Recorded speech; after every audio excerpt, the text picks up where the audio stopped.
Assalamualaikum warahmatullahi wabarakatuh. Kepada sahabat, teman, kawan dimanapun berada, apa kabar semuanya? Semoga kita semua dalam keadaan sehat walafiat, tidak kurang suatu apapun. Kali ini saya kembali untuk kita sama-sama belajar tentang analisis korelasi dengan SPSS, khususnya korelasi sederhana menggunakan teknik korelasi Pearson correlations. Nanti kita akan mempelajari tentang berbagai hal, mulai dari konsep singkat, lalu praktek SPSS, sekaligus interpretasi sampai pada pengujian hipotesis uji koefisien korelasi. Langsung saja, konsep. Pengertian analisis korelasi. Korelasi adalah hubungan antara suatu variabel dengan variabel lainnya.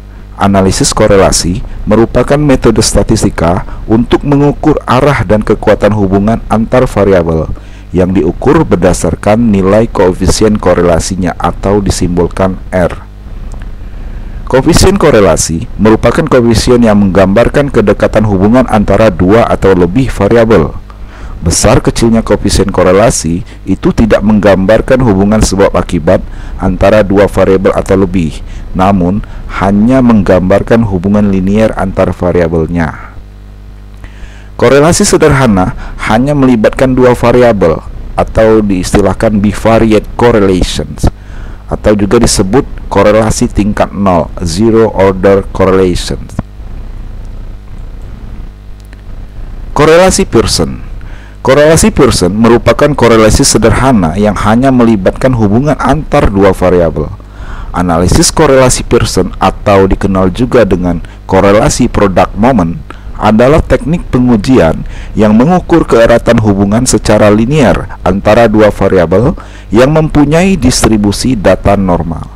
Seperti yang diungkapkan oleh Ronnie Countur tahun 2009 bahwa data yang berskala interval atau rasio itu dapat menggunakan teknik korelasi Pearson.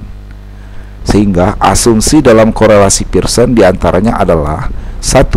Terdapat hubungan linier antara X dan Y umpamanya, dengan asumsi maksudnya linearitas. Kedua, data berdistribusi normal, asumsi normalitas. Ketiga, variabel X dan Y sifatnya simetris, artinya variabel X tidak berfungsi sebagai variabel bebas, begitu juga Y tidak berfungsi sebagai variabel tergantung.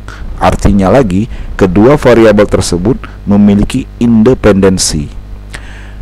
Asumsi keempat, sampling bersifat representatif, mewakili.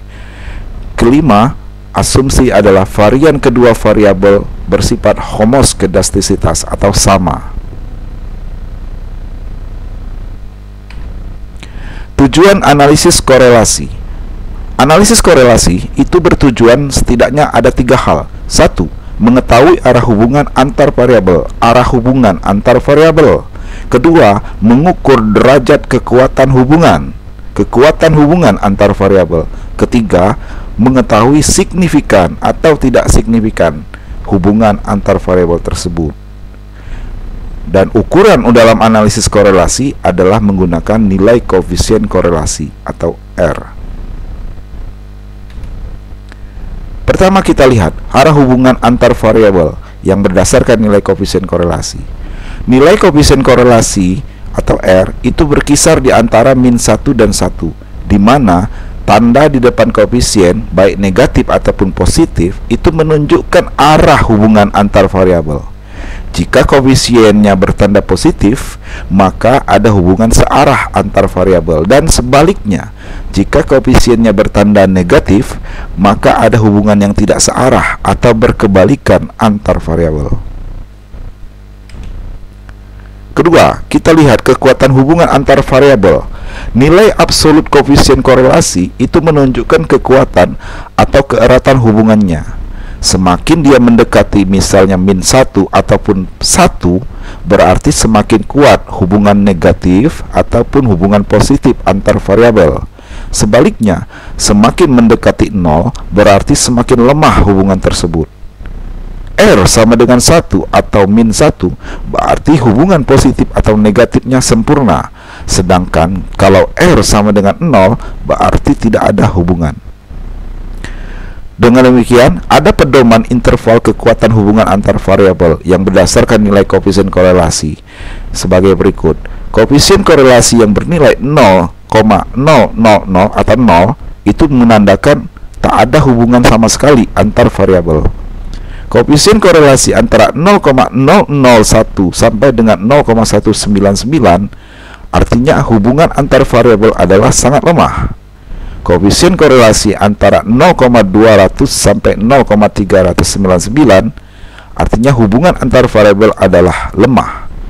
Koefisien korelasi 0,400 sampai 0,599 berarti hubungan antar variabel adalah sedang. Selanjutnya, interval koefisien korelasi antara 0,600 sampai 0,799 artinya hubungan antar variabel adalah kuat. Koefisien korelasi antara 0,800 sampai 0,999 artinya hubungan antar variabel adalah sangat kuat. Dan koefisien korelasi apabila bernilai 1 maka artinya hubungan sempurna terjadi antar variabel. 3. Kita lihat tentang signifikansi hubungan antar variabel. Signifikansi korelasi antar variabel adalah kondisi ketika hubungan antar variabel itu adalah sangat berarti. Artinya, signifikansi sama dengan hubungan yang sangat berarti, signifikan. Koefisien korelasi yang diperoleh harus diuji signifikansinya. Tujuannya adalah untuk mengetahui apakah hubungan yang terjadi benar-benar signifikan atau hanya terjadi secara kebetulan. Ada dua metode untuk menguji signifikansi hubungan antar variabel. Pertama, metode uji hipotesis korelasi melalui uji R, yaitu uji signifikansi korelasi dengan membandingkan nilai koefisien korelasi atau R statistik atau R hitung terhadap nilai R tabelnya. Kedua, metode uji sig, yaitu dengan membandingkan nilai sig koefisien korelasi dengan taraf signifikansi penelitian. Kita akan melihat nanti dalam prakteknya bagaimana pengujian kedua metode ini. Pertama, kita lihat tentang uji hipotesis korelasi atau uji R sendiri, atau tentang uji koefisien korelasinya sendiri. Uji hipotesis pada analisis korelasi itu bertujuan untuk membuktikan dugaan signifikansi hubungan antar variabel. Uji hipotesis korelasi dapat dilakukan dengan menggunakan uji R. Uji R digunakan untuk menguji signifikansi koefisien korelasi antar variabel agar dapat diketahui apakah signifikan atau tidak signifikan hubungan antara satu variabel misalnya X dengan variabel lainnya misalnya Y. Adapun tahapan uji R ada 3 langkah setidaknya. 1. Dengan menyusun dulu hipotesis penelitian berupa HO dan HA, berupa hipotesis statistik maupun hipotesis dalam bentuk kalimat. Hipotesis statistik HO, RXY menandakan simbol daripada hubungan antara X dan Y itu dengan tulisan RXY. HO RXY sama dengan 0. HA RXY tidak sama dengan 0. Lalu yang kedua langkahnya dengan membandingkan nilai R hitung dengan R tabel sendiri. R hitung akan kita dapatkan dari olahan output SPSS melalui tabel correlations pada baris nilai Pearson correlation antar variabel. Kemudian kita mencari nilai R tabel pada tabel statistik R Pearson product moment berdasarkan dua kriteria, yaitu melalui melihat dari taraf signifikansi penelitian alpha 0,05 dan dengan melihat juga N atau jumlah data observasinya. Adapun kriteria keputusan uji R adalah jika nilai R hitung lebih kecil daripada R tabel, ini dalam artian nilai R hitungnya positif, sisi kanan. Melakukan pengujian sisi kanan itu dibandingkan dengan R tabel sisi kanan. Atau kalau dia nilai R hitungnya negatif, min R hitung, kita bandingkan dengan R tabel yang di sisi kiri, R tabel negatif. Min R hitung lebih besar dari min R tabel, maka HO diterima. Sekali lagi, jika R hitung positif lebih kecil daripada R tabel positif, atau min R hitung lebih besar daripada min R tabel, maka HO diterima. Artinya, hubungan antar variabel itu adalah tidak signifikan.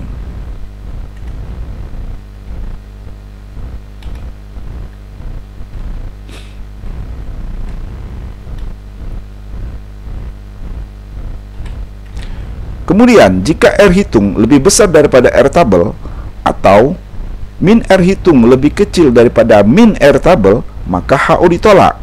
Artinya hubungan antar variabel adalah signifikan.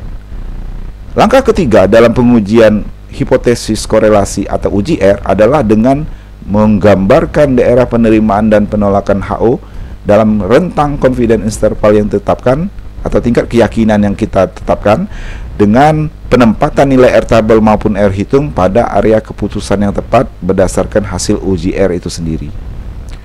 Selain daripada uji R, untuk mengetahui signifikan atau tidak signifikannya hubungan antar variabel adalah dengan menggunakan uji signifikansi itu sendiri atau uji sig, yaitu dengan membandingkan nilai probabilitas atau tingkat signifikansi koefisien korelasi atau sig dibandingkan dengan taraf signifikansi penelitian atau taraf kesalahan duga atau simbol alfa.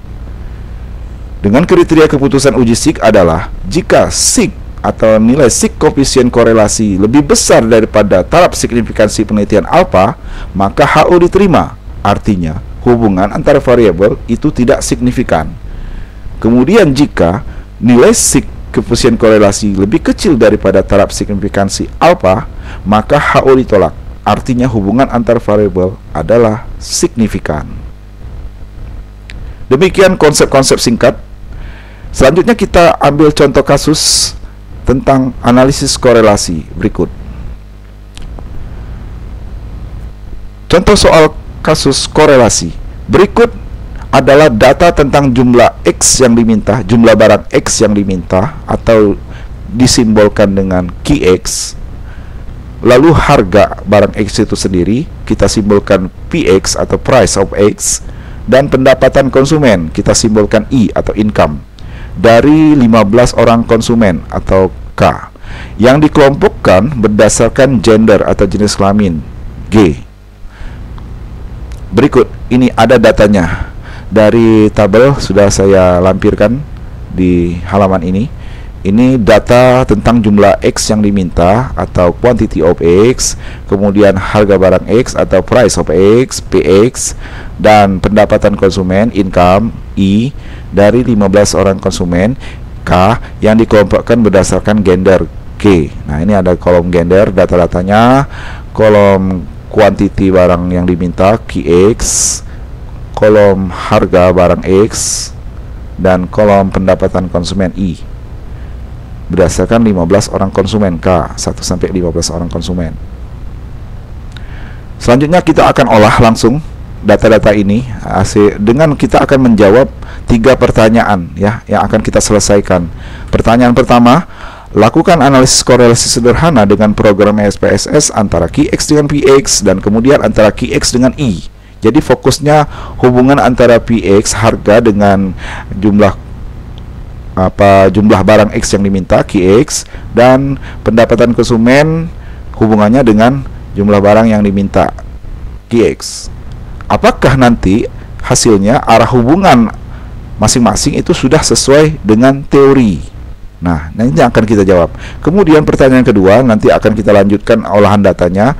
Analisis korelasi sederhana secara terpisah berdasarkan gender atau jenis kelamin konsumennya. Kita kelompokkan berdasarkan jenis kelamin daripada konsumen. Lalu yang ketiga, kita akan membuktikan apakah ada hubungan yang signifikan antara pertama harga X atau PX dengan jumlah X yang diminta QX. Kemudian hubungan antara pendapatan konsumen I dengan jumlah X yang diminta QX. Kita langsung membuka program SPSS untuk nantinya menjawab pertanyaan-pertanyaan ini. Dengan syarat di komputer atau PC atau laptop sudah terinstall program SPSS. Saya buka langsung program SPSS melalui shortcut di taskbar area. Ini sambil ditunggu proses loading. Nah, ini sudah mulai akan terbuka program SPSS versi 25 yang saya miliki ya, teman, sahabat, kawan. Nah, ketika sudah tampil halaman SPSS, pertama kali kita akan buka dulu halaman variable view. Kita klik menu melalui tab menu bawah, yaitu halaman variable view. Kita klik variable view ya di bawah. Nah, kemudian di sini ini adalah tampilan halaman variable view. Pada halaman variable view, kita akan menamakan nama-nama variabel yang akan kita butuhkan atau kita inputkan datanya. Pertama, kita akan membagi layar ya, karena saya ini akan mengetik langsung. Baiklah, ini sudah saya bagi layar antara PowerPoint dengan untuk melihat datanya langsung diketik di SPSS. Nah, pada halaman variable view, kita ketik dulu nama variabel-variabel yang akan kita inputkan datanya, yang akan kita butuhkan untuk analisis korelasi ini. Yang kita akan input adalah data tentang gender, jenis kelamin G, kemudian data quantity atau jumlah barang yang diminta, jumlah barang X yang diminta QX, lalu variabel harga barang X PX, dan income, pendapatan. Jadi kalau konsumen ini tidak kita input di halaman variable view. Ini hanya sekedar jumlah konsumennya 1 sampai 15 orang konsumen. Nah, kita langsung input. Pertama, pada baris pertama kita ketik G sebagaimana simbol daripada kolom pertama, G dengan tipe numerik. Kemudian desimal tidak ada di sini, sesuai data tidak ada tampilan desimal. Jadi kita bikin desimalnya jadi 0 ya.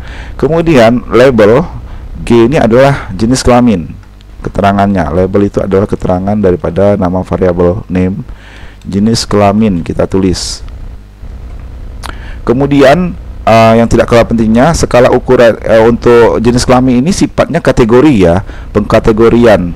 Maka kita perlu menambahkan info pada kolom values.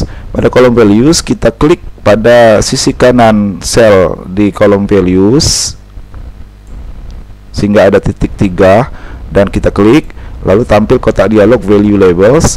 Kita untuk kategori jenis kelamin kita kategorikan kalau value pertama yaitu value 1, angka 1, dengan label kita ketik jenis kelamin laki-laki. Untuk laki-laki kita kasih kode dengan value angka 1 ya, nilai 1 value-nya. Lalu setelah kita ketik label laki-laki, kita klik menu add, masuk ke kotak sini. Lalu berikutnya value untuk perempuan, kita ketik angka 2 dengan label perempuan. Lalu kita klik menu add, sehingga pengkategorian berdasarkan jenis kelamin untuk laki-laki 1 dan untuk perempuan 2 itu masuk di kotak pengisian value label sini. Lalu klik OK, sehingga pada kolom values sudah terisi keterangan ya, keterangan kategorinya. Karena ini beda, ini variabel kategori dan skala ukurannya masih bersifat nominal. Kita pilih pada klik sisi kanan pada kolom measure. Measure ini skala ukuran data variabel. Kita klik skala ukuran variabelnya, klik pada pilihan drop down menunya, kita pilih skalanya nominal ya, nominal. Itu saja. Selanjutnya baris kedua setelah kolom G kita input berikutnya adalah variabel QX. QX ini adalah dengan ketipe variabel numerik tetap, desimalnya tidak ada juga, kita jadikan 0. Labelnya adalah jumlah barang X yang diminta ya, quantity of X atau jumlah X yang diminta, jumlah X yang diminta atau mau dibeli, maksudnya jumlah yang diminta, quantity of X. Itu keterangannya ada di itu ya, di halaman. Saya sudah menyiapkan data juga di Microsoft Excel. Keterangannya kalau QX itu jumlah barang yang diminta, jumlah X yang diminta, maksudnya barangnya barang X. Kemudian untuk skala ukuran untuk QX itu kita, karena dia sifatnya sudah scale, kita pilih scale. Nah, ini sudah terklik beberapa ya, mouse saya ini harusnya tidak ada ini saya coba hapus dulu, maaf. Clear, harusnya belum ada, itu terklik ya, mouse ini kadang-kadang error. Kemudian kita lanjut dengan berikutnya, ketik untuk penamaan variabel PX ya, kolom PX. Untuk PX ini adalah keterangannya adalah harga harga atau price ya, P itu price, barang X. Jadi labelnya kita kasih nama harga X, maksudnya harga barang X. Selanjutnya untuk skala ukuran juga kategori scale, sudah berbentuk scale ya. Kita lanjutkan pada kolom berikutnya, halaman variable itu tetap ya, tetap variable view. Kita adalah ketik untuk variabel terakhir yaitu income atau pendapatan. Kita ketik I itu income bahasa Inggris. Oh ya, PX tadi desimalnya 0 juga ya, karena tidak ada di sini di data angka desimal. Lalu untuk I juga tidak ada desimal, semuanya nggak ada pakai angka desimal, atau di belakang koma nggak ada angka, nggak ada koma ya, semuanya bilangan bulat. Lalu kita pada label untuk I itu adalah pendapatan konsumen maksudnya ya. Kita ketik pendapatan konsumen. Label atau keterangan untuk variabel itu pendapatan konsumen. Selanjutnya skala ukuran juga measure, untuk I itu adalah scale. Demikian untuk penamaan variabel, sehingga kita sudah mendapatkan berbagai variabel yang akan kita butuhkan setelah kita inputkan. Setelah itu kita siap untuk menginput data. Kita kembali klik atau kembali ke halaman data view. Kita klik pada tab menu di bawah untuk membuka halaman data view. Pada menu data view kita klik. Nah, ini halaman data view untuk siap menginput data yang akan kita olah. Kita siapkan kalau bisa data itu sudah ada dalam berbentuk Microsoft Excel juga ya, sehingga kita mudah mengkopikan data yang sudah ada. Jadi ini datanya, data dari G atau gender, KX, PX, price, harga, dan pendapatan income. Jadi semua data ini kita kopikan, kecuali konsumen tidak ya. Untuk kolom konsumen tidak kita kopikan data-datanya. Kita Ctrl C atau klik kanan copy, sama saja. Kemudian masuk ke halaman data view di SPSS, kita kembali ke SPSS, kita klik paste atau tempelkan datanya di sini. Nah, ini masuk data-datanya. Pada beberapa SPSS mungkin tidak langsung keterangan kategori jenis kelamin ini tampil seperti ini, tulisan laki-laki, perempuan. Mungkin itu adalah hanya perbedaan pada menu view ya. Ketika kita klik view, menu view, tampilnya nama-nama label kategori ini laki-laki, perempuan, karena ini tercentang value label nilai itu tercantum.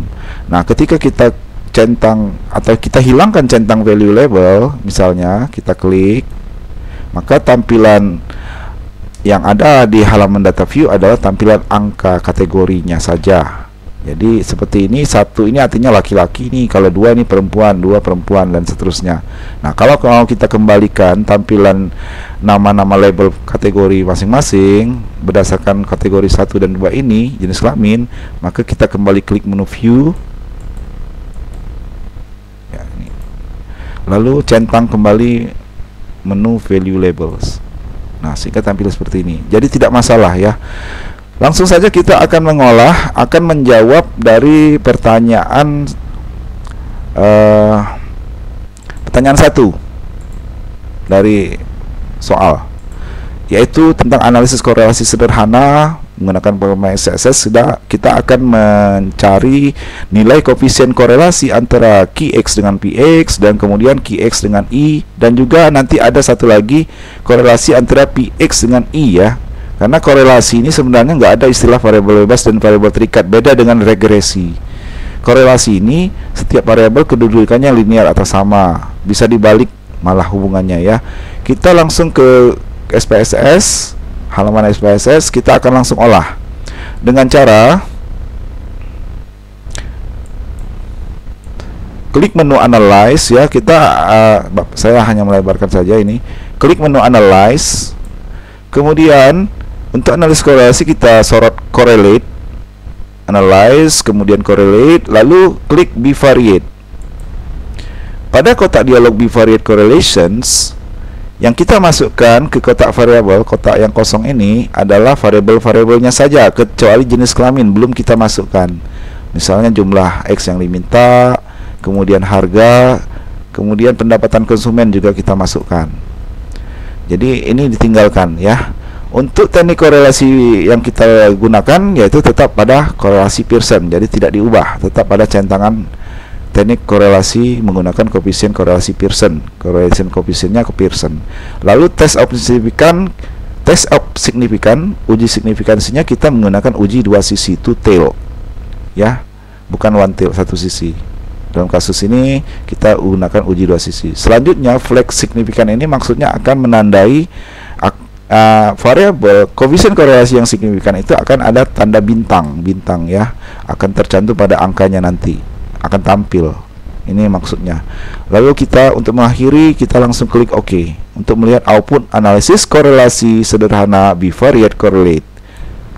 Nah, inilah hasilnya.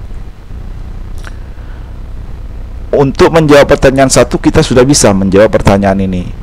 Baik, di sini kita akan langsung jawab. Sebelumnya kita ketahui di sini dari output korelasi sederhana bahwa kita sudah tahu bahwa nilai koefisien korelasi masing-masing ini hanya antar dua variabel. Walaupun variabelnya di sini totalnya ada 3, tetapi nilai koefisien korelasi itu tidak ada dari ketiga-tiganya langsung menyatu menjadi nilai koefisien korelasi ketiga variabel. Jadi namanya bivariate correlation itu adalah koefisien korelasi itu akan terjadi hanya antara dua variabel saja. Misalnya di sini antara jumlah X yang diminta dengan harga, nilai koefisien korelasinya min 0,961. Begitu juga sebaliknya, antara harga dengan jumlah yang diminta sama, nilai koefisien korelasinya min 0,961. Kemudian antara jumlah X yang diminta dengan pendapatan konsumen, nilai koefisien korelasinya positif ya, tidak ada tanda negatif sebagaimana yang tadi harga dengan jumlah yang diminta, yaitu 0,957. Begitu juga kalau dibalik, antara pendapatan konsumen dengan jumlah yang diminta itu nilai koefisien korelasinya 0,957. Nilai koefisien korelasi itu ada pada baris Pearson correlation ya.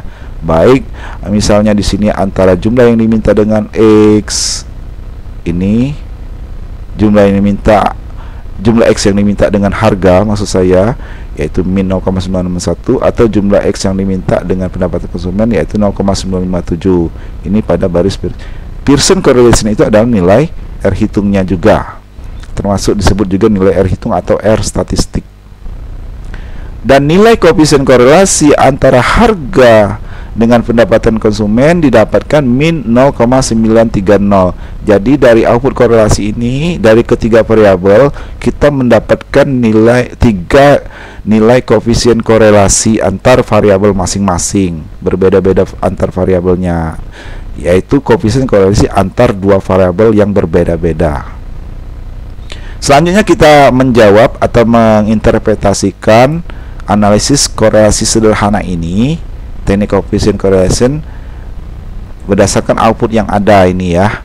Saya sudah menganalisisnya untuk menjawab pertanyaan 1, yaitu apakah nanti arah hubungannya sudah sesuai teori setelah kita lihat nilai koefisien korelasinya. Nah, outputnya juga sama berdasarkan output yang ada dari SPSS. Sudah saya screenshot ya, itu nilai-nilainya sama.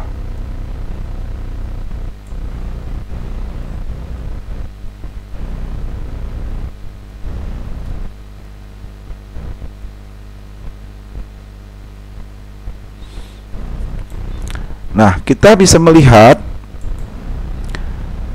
pertama yang akan kita analisis adalah hubungan antara harga X atau PX dengan jumlah X yang diminta. Pada output diketahui koefisien korelasi Pearson antara harga dengan jumlah X yang diminta, QX, itu adalah min 0,961. Min 0,91. Dari tandanya yang negatif menunjukkan bahwa ada hubungan yang tidak searah atau berlawanan arah atau berkebalikan antara harga X dengan jumlah X yang diminta, dimana maksudnya naiknya harga X itu akan diiringi turunnya jumlah X yang diminta. Dan sebaliknya, misalnya kalau harga X-nya turun, maka jumlah X yang diminta akan naik, sebaliknya ya. Jadi itu namanya hubungan negatif atau tidak searah. Ketika satu variabel naik, maka variabel lainnya itu akan turun. Ketika satu variabel turun, maka variabel lainnya yang naik. Ini sesuai ternyata koefisien yang bernilai ada tanda negatif ini, min 0,91 ada tanda min negatif, itu sesuai, artinya hubungannya negatif atau berlawanan arah, sesuai dengan teori hukum permintaan dari Alfred Marshall yang pernah mengeluarkan teorinya tentang hukum permintaan dari bukunya Principles of Economics. Kemudian kita lihat nilai kekuatan hubungan antar variabel antara harga dengan jumlah yang diminta itu sendiri dengan koefisien min 0,961, artinya semakin mendekati angka min 1, semakin negatif sangat kuat, artinya bahwa hubungan antara harga X dengan jumlah X yang diminta itu sangat kuat. Hubungannya sangat kuat, semakin mendekati min 1. Hubungannya min itu negatif, berlawanan arah, tapi semakin akan sempurna, min 1 ya. Sekali lagi, kekuatan hubungan antara X dengan jumlah harga X dengan jumlah X yang diminta, antara PX dengan QX, itu adalah sangat kuat karena nilainya min 0,961. Itu sesuai dengan pedoman di mana antara 0,8 sampai 0,99 hubungan variabel itu adalah sangat kuat. Min 0,961 itu hubungannya antara di interval ini, hubungan sangat kuat. Min itu hanyalah sebagai arah hubungan, sekali lagi, walaupun di sini pedoman tidak dituliskan min ya, tapi min 0,991 sama saja maksudnya berada di interval ini. Ini berlaku untuk arah hubungan baik negatif maupun positif pedoman ini ya. Sekalipun di sini tidak dituliskan min ya. Berlakunya interval koefisien korelasi kekuatan hubungan ini itu berlaku untuk baik yang koefisien korelasi bertanda negatif maupun positif. Baiklah, kita lanjut. Kemudian untuk nilai hubungan antara pendapatan konsumen I dengan jumlah X yang diminta, I dengan QX, itu bisa kita lihat pendapatan konsumen dengan jumlah X yang diminta, nilai koefisien korelasinya 0,957.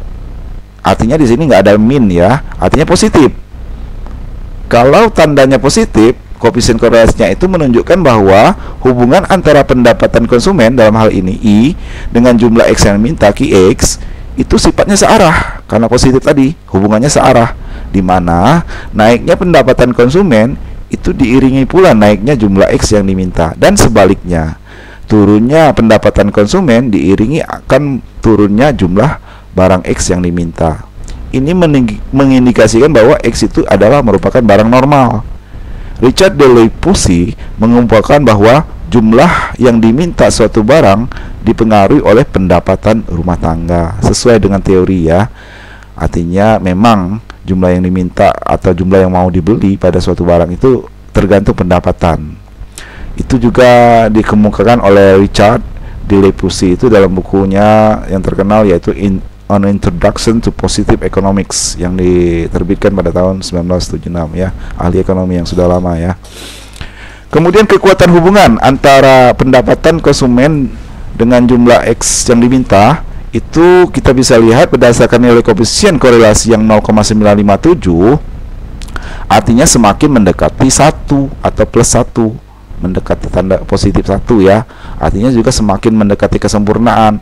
Artinya makna 0,957 ini, nilai koefisien korelasi ini bermakna bahwa hubungan antara pendapatan konsumen dengan jumlah X yang diminta itu adalah sangat kuat hubungannya.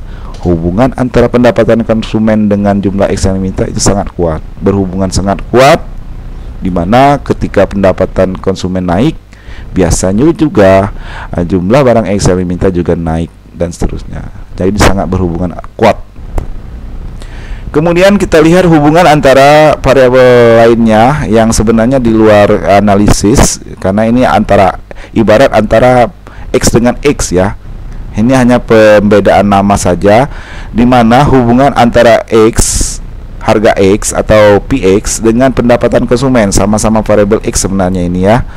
I diketahui di sini berdasarkan output nilai koefisien korelasinya itu negatif, yaitu min 0,930. Jadi dari tandanya yang negatif ini menunjukkan bahwa hubungan antara harga X dengan pendapatan konsumen itu juga tidak searah atau berlawanan arah, negatif. Di mana naiknya pendapatan konsumen itu biasanya diiringi turunnya harga X, dan sebaliknya. Atau kalau harga X-nya naik, harga barang X naik, biasanya pendapatan konsumen akan turun. Kenapa?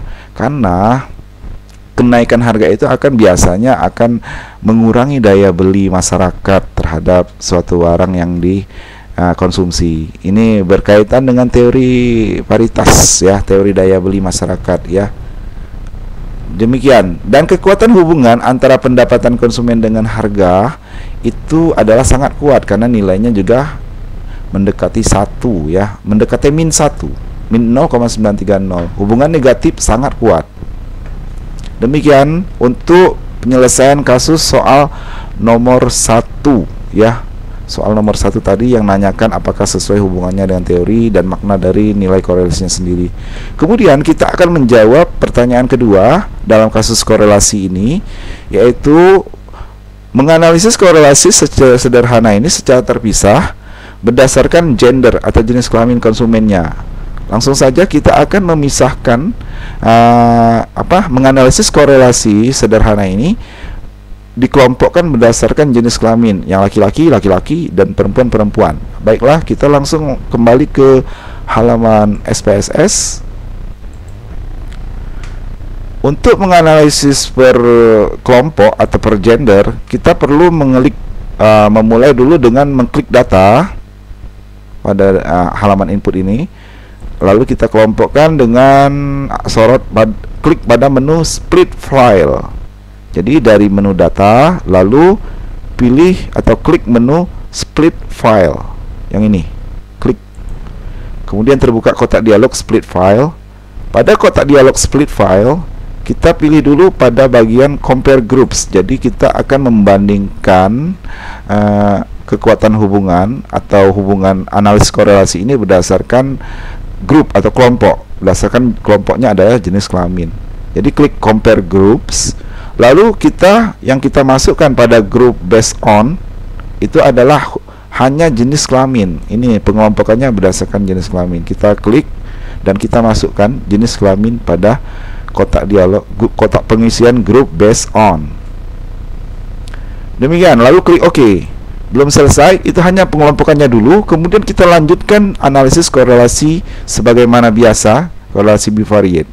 Klik menu analyze, lalu correlate, lalu bivariate. Terbuka kotak dialog bivariate correlations.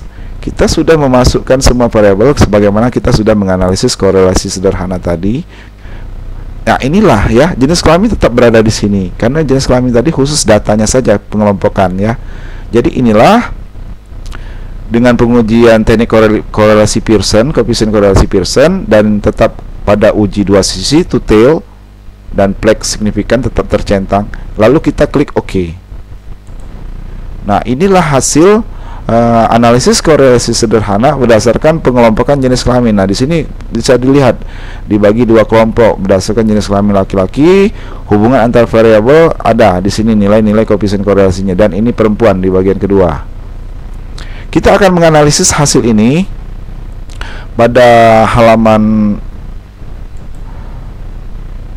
PowerPoint. Sudah saya analisis ya. Saya berusaha menjelaskan kembali ya. Outputnya pun sudah sama ya. Sudah saya screenshot. Outputnya adalah sama, dimana kita bisa lihat nilai koefisien korelasi dan pembagian kelompok antara jenis kelamin laki-laki dan perempuan sudah sama hasilnya ini ya. Jadi kita lanjutkan interpretasi dari hasil analisis korelasi berdasarkan jenis kelamin ini. Bisa dilihat hubungan antara jumlah X yang diminta dengan harga X itu lebih kuatnya pada konsumen laki-laki, yaitu min 0,987 dibandingkan konsumen perempuan, yang mana hubungan antara jumlah X yang diminta dengan harga dengan harga X itu hanya min 0,936. Jadi untuk analisis korelasi, kaitannya variabel harga dengan jumlah yang diminta itu adalah lebih kuat pada konsumen jenis kelamin laki-laki. Maksudnya di sini laki-laki berarti lebih mempertimbangkan harga dalam melakukan konsumsi atau pembelian suatu barang. Dalam hal ini harga barang X itu dipertimbangkan dalam mempengaruhi atau berhubungannya dengan jumlah barang yang mau dibeli atau diminta. Kemudian hubungan antara jumlah X yang diminta dengan pendapatan, variabel berikutnya pendapatan konsumen, itu lebih kuat ternyata pada konsumen perempuan, yaitu 0,971. Di sini sudah saya kotak merah ya, tandai kotak merah. Dibandingkan konsumen laki-laki yang mana dengan pendapatan konsumen hubungannya dengan jumlah yang diminta itu 0,949. Jadi masih lebih tinggi posisi angka koefisien korelasi konsumen perempuan antara pendapatan konsumen dengan jumlah yang diminta, yaitu 0,971 dibandingkan koefisien korelasi konsumen laki-laki, yaitu 0,949. Jadi di sini bisa disimpulkan perempuan itu yang sangat mempengaruhi dalam hal hubungannya dengan jumlah barang yang mau dibeli atau diminta itu berdasarkan pendapatan. Semakin banyak pendapatan itu semakin menentukan berapa banyak jumlah, semakin bertambah juga barang yang mau dibeli ya. Jadi kalau laki-laki mempertimbangkan harga untuk pembelian barang atau konsumsi barang, konsumen sebagian besar itu tergantung uang atau pendapatan yang dimiliki dalam pertimbangan dalam pembelian barang atau jumlah barang yang diminta. Jadi itu perbedaannya ya. Perbedaan dalam analisis korelasi terlihat ada perbedaan pertimbangan dalam jumlah barang yang dibeli atau diminta. Laki-laki lebih mempertimbangkan harga, sedangkan perempuan lebih mempertimbangkan sebaliknya, yaitu pendapatan. Itu yang mempengaruhi dalam pertimbangannya terhadap jumlah barang yang mau dibeli. Demikian analisis secara berdasarkan perbedaan jenis kelamin. Selanjutnya pertanyaan kedua sudah kita jawab. Selanjutnya kita akan menjawab pertanyaan ketiga, yaitu buktikan apakah ada hubungan yang signifikan antara harga X dengan jumlah yang diminta, jumlah X yang diminta. Lalu uji signifikan juga apakah signifikan pendapatan konsumen dengan jumlah X yang diminta. Jadi yang kita fokuskan hubungan antara harga dengan jumlah X yang diminta, PX dengan QX, lalu hubungan antara I pendapatan dengan QX jumlah yang diminta. Jadi yang harga dengan pendapatan tidak kita uji signifikansinya, karena itu memang tidak sebagai tujuan dari judul penelitian ya, karena ini penelitiannya hubungannya dengan jumlah yang diminta saja antara masing-masing variabel yang mempengaruhi kalau dalam hal regresi ya. Tetapi di sini kita langsung kita lihat hasilnya sudah saya jelaskan juga di slide saya. Saya tinggal menjelaskan lanjutannya. Untuk menjawab pertanyaan soal kasus ketiga, nomor 3, yaitu tentang uji signifikansi korelasi. Yaitu pertama kita lihat melalui uji R ya, metode pertama. Uji korelasinya menggunakan teknik uji koefisien korelasi itu sendiri atau uji R. Dari output kita bisa lihat ya angka-angka nilai koefisien korelasi antara pendapatan konsumen dengan jumlah X yang diminta, lalu harga, koefisien korelasi harga dengan jumlah yang diminta juga ada. Nah, dalam menyelesaikan kasus soal ketiga ini ada langkah-langkah. Pertama kita susun dulu hipotesis penelitiannya, HO dan HA. Kita bikin dulu atau rumuskan dulu hipotesis penelitian HO dan HA-nya. Pertama untuk hipotesis harga dengan jumlah yang diminta, PX dengan QX. Hipotesisnya adalah HO RPX QX sama dengan 0. Harga X berhubungan tidak signifikan jumlah X dengan jumlah X yang diminta. HA RPX QX tidak sama dengan 0. Harga X berhubungan signifikan dengan jumlah X yang diminta. Kemudian untuk hipotesis HO-HA hubungan pendapatan konsumen dengan jumlah X yang diminta langsung, yaitu HO RIQX sama dengan 0. Pendapatan konsumen berhubungan tidak signifikan dengan jumlah X yang diminta. Kemudian HA RI QX tidak sama dengan 0. Pendapatan konsumen berhubungan signifikan dengan jumlah X yang diminta. Perhatikan dalam penulisan simbol, kalau PX QX ini RPX QX artinya hubungan antara PX harga dengan QX, maka tulisannya seperti ini. Kemudian kalau hubungan antara income atau pendapatan dengan jumlah barang yang diminta, ini tulisannya, simbol penulisannya RIQX ya, korelasi antara income atau pendapatan dengan quantity atau jumlah yang diminta. Selanjutnya setelah kita susun hipotesis, kita langsung membandingkan nilai R hitung atau melakukan uji R itu sendiri, membandingkan nilai R hitung dengan R tabel. Berdasarkan output sudah diketahui nilai R hitung atau R statistik. Nilai Pearson correlation ini dengan kata lain adalah nilai R hitungnya dari antar variabel ini ya. Nilai koefisien korelasi ini atau Pearson correlation ini juga disebut nilai R statistik atau nilai R hitungnya ya, yaitu 0,94.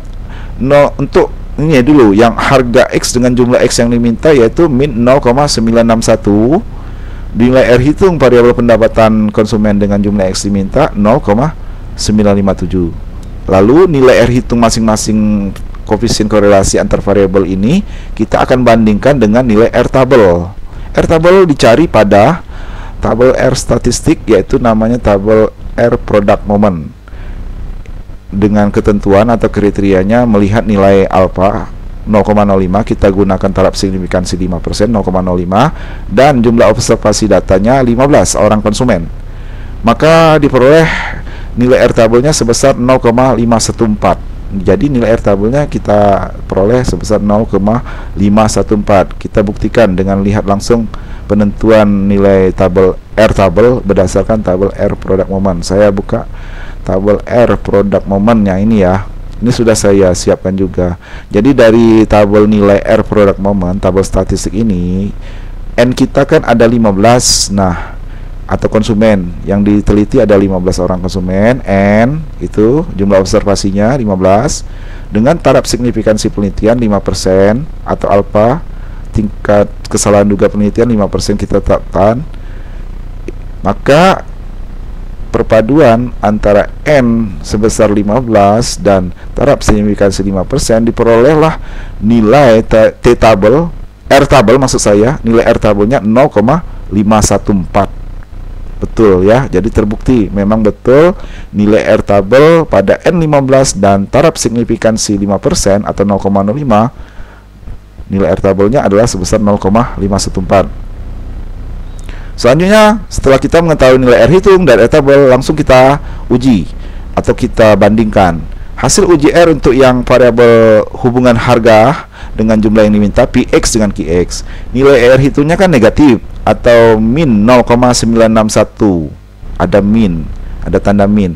Karena nilai R hitung ini negatif, maka kita lakukan pengujian sisi kiri. Sisi kiri itu artinya R tabelnya R tabel sisi kiri, R tabel negatif. Jadi kalau R hitungnya negatif, kita harus bandingkan dengan R tabel yang juga negatif, biar dia adil. Kalau kita bandingkan R hitung negatif dengan R tabel positif, itu pasti tidak pernah lebih besar R hitung ya yang negatif dibandingkan R tabel. Jadi secara ilmiah harusnya kalau R hitungnya negatif, sekali lagi, maka untuk dibandingkan R tabelnya R tabel yang negatif juga atau R tabel sisi kiri. Hasilnya min R hitung atau min 0,961 itu lebih kecil dibandingkan min R tabel yang sisi kiri, yaitu min 0,514.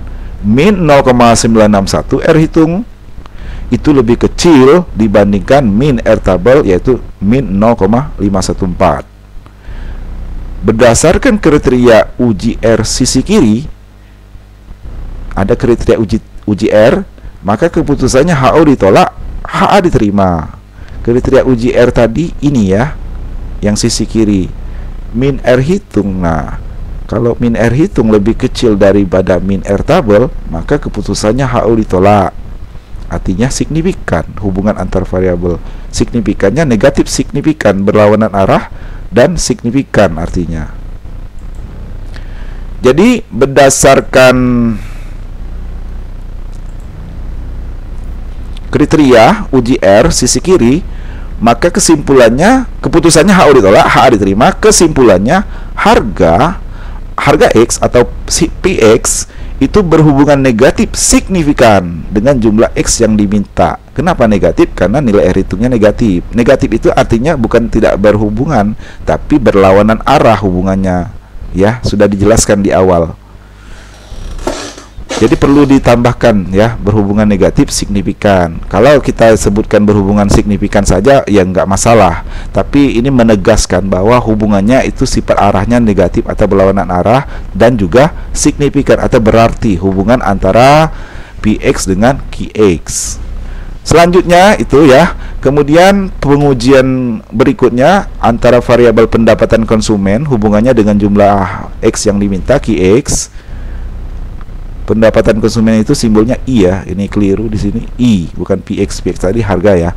Hubungan pendapatan konsumen I dengan jumlah X yang diminta.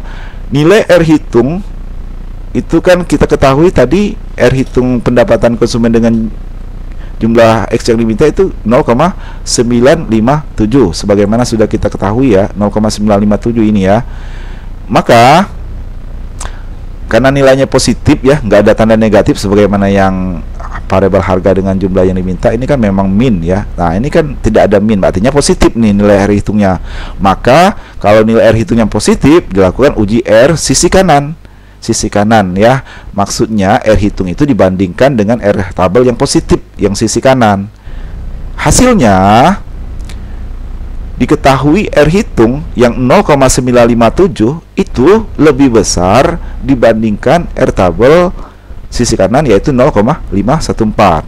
Berdasarkan keputusan uji R sisi kanan, maka keputusannya HO ditolak, HA diterima. Kita kembali ke kriteria uji R tadi, sisi kanan. Kalau R hitung positif lebih besar daripada R tabel positif, nah ini ya yang sisi kanan nih. Kalau ini sisi kiri, maka HO ditolak.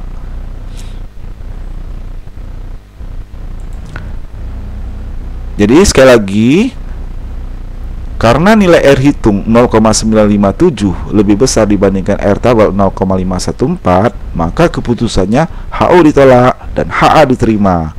Dapat disimpulkan bahwa pendapatan konsumen atau I berhubungan positif signifikan dengan jumlah X yang diminta atau QX. Berhubungan positif karena dia nilai R hitungnya positif atau searah, hubungannya searah dan berarti. Signifikan itu berarti searah dan juga berarti antar variabel ini hubungannya. Demikian. Kemudian langkah ketiga yang terakhir dalam uji signifikansi koefisien regresi yaitu menggambarkan daerah penerimaan dan penolakan HO dan penempatan nilai R hitung R tabelnya yang benar. Nah, di sini ini yang pertama yaitu gambar daerah penerimaan dan penolakan HO untuk hubungan harga PX dengan jumlah X yang diminta QX. Nilai koefisien korelasinya kan min 0,961. Tentu saja min 0,961 berada di sisi kiri, min ya. Dan nilai R tabel itu dibuat dua sisi karena kita melakukan uji dua sisi itu tail. Maka R tabel yang 0,514 dibuat di dua sisi. Di sisi kiri kita jadikan min 0,514 negatif, di sisi kanan ya tetap positif 0,514. Penempatan R tabel itu harus tepat berada di batas area atau batas kritis atau titik kritis antara area HO ditolak yang diarsir dengan area HO diterima yang tidak arsir, baik sisi kanan ini maupun juga R tabel yang sisi kiri. Itu tepat berada, penempatan nilai R tabel ini berada antara area HO ditolak sisi kiri ini dan area HO diterima sisi kanan ya. Jadi kalau salah penempatan, nilai R tabel dan R tabel ini tidak boleh masuk ke area HO ditolak maupun HO diterima. Dia harus netral, berada tepat di batas kritis atau batas area antara daerah penolakan maupun daerah penerimaan. Dengan kata lain, jangan sampai mengganggu tingkat keyakinan. Tingkat keyakinan penelitian di sini, area HO diterima sisi kiri kanan, luas areanya 95%, sedangkan area HO ditolak sisi kanan dan sisi kiri, luas areanya 5%. Sisi kiri 2,5%, sisi kanan 2,5%, sisi kiri 2,5%. Jadi karena dibagi 2, 5% dibagi 2, 2,5%, 2,5%. Itu maknanya ya, tingkat kesalahan duga. Jadi ini benar, terbukti nilai R hitung memang berada di area HO ditolak di sisi kiri. Jadi sinkron atau sama hasilnya dengan hasil uji R yang hasil uji R tadi ya. Kesimpulannya juga sama, bahwa harga X itu berhubungan negatif signifikan dengan jumlah X yang diminta ya, karena dia berada atau bernilai negatif. R hitungnya hubungannya berlawanan arah antara harga dengan jumlah barang yang diminta, jumlah X yang diminta.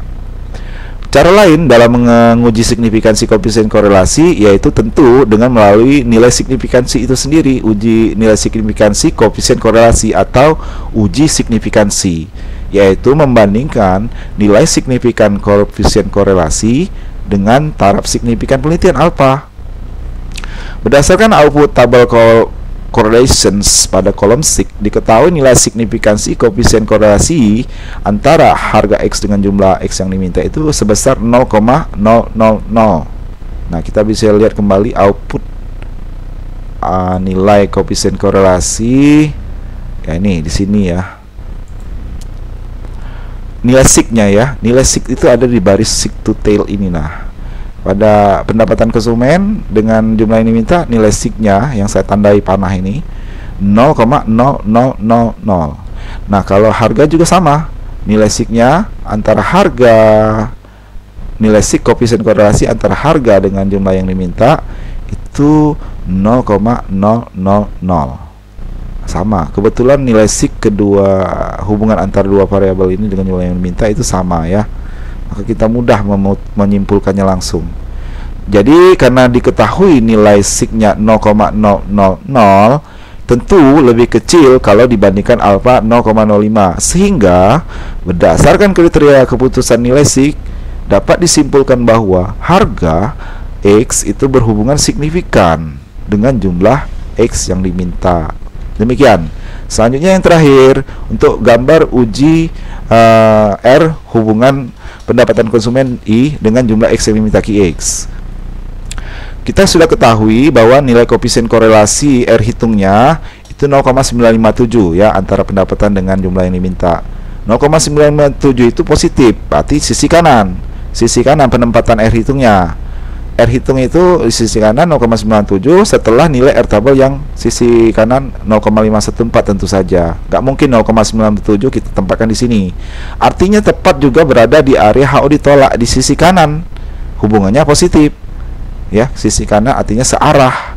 Hubungan positif itu artinya berhubungan searah antara X pendapatan dengan jumlah X yang diminta. Jadi sekali lagi, pada gambar terlihat bahwa nilai R hitung yang 0,957 memang berada pada area HO ditolak di sisi kanan. Jadi terbukti sinkron atau sesuai dengan hasil uji R-nya. Kesimpulannya juga sama dengan hasil uji R, bahwa pendapatan konsumen berhubungan positif signifikan dengan jumlah X yang diminta. Selanjutnya dengan cara uji signifikansi pendapatan konsumen dengan jumlah yang diminta ini, hasil uji SIG diketahui nilai SIG-nya kan sudah kita ketahui nilai SIG koefisien korelasi pendapatan dengan jumlah yang diminta itu 0,000.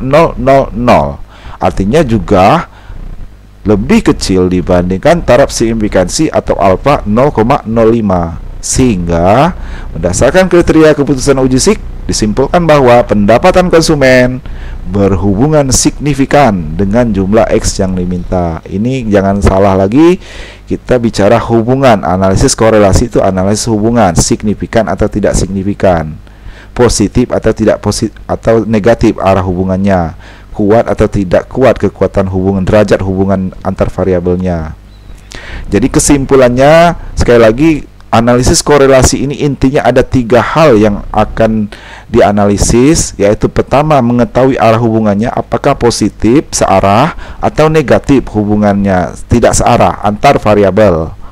Kemudian yang kedua, kekuatan atau derajat hubungannya apakah kuat, lemah, tidak kuat atau sangat kuat atau bahkan tidak ada hubungan. Itu semua berbicara tentang kekuatan hubungan antar variabel. Yang ketiga, Analisis korelasi bertujuan untuk mengetahui signifikan berarti atau tidak signifikan atau tidak berarti hubungan antar variabel melalui uji R ataupun melalui membandingkan nilai sig dengan taraf signifikansi alfa. Demikian, semoga dengan penjelasan singkat dan mungkin lama, saya mudah-mudahan ada manfaat ya. Semoga ada manfaatnya bagi siapapun, teman, sahabat, mahasiswa mungkin yang membutuhkan. Jadi kalau ada kekurangan dalam hal saya menyampaikan materi atau masalah tentang analisis korelasi ini, saya mohon maaf sebesar-besarnya dan mohon masukan atau kritikannya silakan diketik di kolom komentar, masukan, kritikan, ataupun kalau ada yang mau bertanya, dengan senang hati saya akan coba rajin menjawab ya. Saya berharap sekali ada yang memberikan pertanyaan atau komentar sehingga kita saling diskusi, sharing. Namanya kita saling belajar, sharing, diskusi untuk mendapatkan manfaat yang bersama-sama ya. Mohon kalau ada waktu silakan saya mohon like, komen, share maupun syukur-syukur alhamdulillah di subscribe. Terima kasih atas perhatiannya. Terima kasih banyak kepada Allah. Saya ucapkan alhamdulillah. Saya akhiri. Assalamualaikum warahmatullahi wabarakatuh.